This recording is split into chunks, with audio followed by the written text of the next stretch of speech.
Elon Musk នេះជាទង្វើអ្វីហ្នឹងញ៉ាំគ្នាមុននឹងមានឆ្ងល់អត់ថានេះកាក់ flow key មិនសុកពី 0.0006 អីសោះមកមិននេះចិត្តទៅដល់ 0.009 ឡើងច្រើនខ្លាំងញ៉ាំគ្នាចូល5 ដល់ 10% នេះមូលហេតុមួយតនេខ្លាំងមែនទូចាប់ដើមចេញត្រឡប់មីមខ្វាញ់ទៀតហើយនៅសុំសុកគាត់ផុសនៅលើ X របស់គាត់នេះ flow key is back on the job as ex CEO ដាក់វីដេអូឆ្កែ flow key ហ្នឹងណាណៃអើយនិយាយទៅហេតុតែគេ billionaire ហេតុតែគេ the number one richest man in the world ទឹកមាត់គេប្រៃមែនតើគាត់ទៅផុសប៉ុណ្ណឹងសោះអូយចឹងបានថាសាហាវប៉ុន្តែតាមបទពិសោធន៍របស់ខ្ញុំហើយក៏មិនមែនជា financial advice ទេណាអាការផាំនេះតែជាវាមិនអាចផាំរហូតទេលុះត្រាតែ Elon Musk គឺគាត់បន្តផុសទៀតចឹងទៅប៉ុន្តែមើលទៅដូចនេះចេញមកឡងមកផ្លែតហ្នឹងគឺជប់ផុសទៀតហើយសូអាកាដែលវាកំពុងផាំហ្នឹងប្រយ័ត្នខ្លាំងមែនតើប្រយ័ត្នវាដាំចង់មកវិញអញ្ចឹងបើសិនជាអ្នកគ្នា consider ចង់បើក position long maybe is a bit too late ហើយឬក៏មិនចាត់ចែងខ្លួនឯងចោះគ្រាន់តែនេះជា advice របស់ខ្ញុំផ្ដាំទុកមុនឲ្យហើយការមហឹកមុនខ្ញុំជឿថាមានបងប្អូនយើងច្រើនដូចគ្នាដែរដែលអស់លុយទៅលើកាក់ដូចដោយសារ Elon Musk ហ្នឹងមហឹកមុន Elon Musk ចេញប្រម៉ូតកាក់ដូចនេះរហូតចុះប្រម៉ូតឡើងផុសចុះផុសឡើងគេលេងខ្វាយខ្វល់ដូច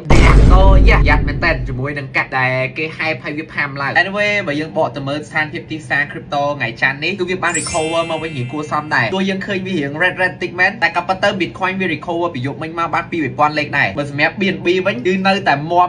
$1100ជាងចឹងអត់ទៅណាទេសូយ៉ាអញ្ចឹងសម្រាប់អ្នកដែលទិញ spot កាលប្រហែលថ្ងៃមុនគេ dip ខ្លាំងហ្នឹងឥឡូវនេះគឺចាប់ផ្ដើមចំណេញវិញទៀតហើយសង្ឃឹមថាវានឹងបន្ត recover ទៀតចោះកុំឲ្យមានរឿងអីថ្មីប្លែកមកហើយក្នុងថ្ងៃនេះដែរសម្រាប់អ្នកដែលគាត់ហូរកាក់ BNB គឺនឹងទទួលបាន airdrop មកពី Binance ទៀតហើយដែល token មួយហ្នឹងមានឈ្មោះថា 2Z ឬក៏ 00ហើយកាក់មួយនេះ hook logo របស់គេប្លែកហ្មងហើយវាជាកាក់ layer 2ដែលគេ build នៅលើ Solana blockchain ហើយ token នេះគឺគេ build ឡើងក្នុងគោលបំណង connect blockchain nodes ហើយជាមួយនឹង app ផ្សេងៗទៀតឲ្យវាមាន speed ល្បឿនកាន់តែលឿននិយាយទៅវាប្រៀបបានដូចជា building super fast internet for crypto ចឹងប៉ុន្តែអ្វីដែលគួរឲ្យកត់សម្គាល់កាក់មួយនេះគឺមាន supply token ច្រើនខ្លាំងមែនតើរហូតដល់10 billion so yeah ប្រយ័ត្នផងអូខេចឹងបើសិនជាអ្នកនរចង់បានព័ត៌មានជុំវិញពិភពលោកជាមួយនឹងព័ត៌មាន crypto ទាន់ហេតុការណ៍ដូចជាពេលដែល Elon Musk ហោះភ្លាមដឹងព័ត៌មានភ្លាមគឺចូលមកក្នុង SA community របស់យើងមក link នៅក្នុង bio ចង់ស្វែងយល់បន្ថែមពី crypto ឬក៏ចង់បាន community ដើម្បីពិភាក្សាអីនៅក្នុងហ្នឹងមានទាំងអស់ហើយមួយទៀតបើសិនអ្នកនរអត់មាន account Binance ទេពេលបង្កើត complete ដាក់ referral code របស់ខ្ញុំហើយអ្នកនរនឹងទទួលបាន discount fee រហូតដល់ 20%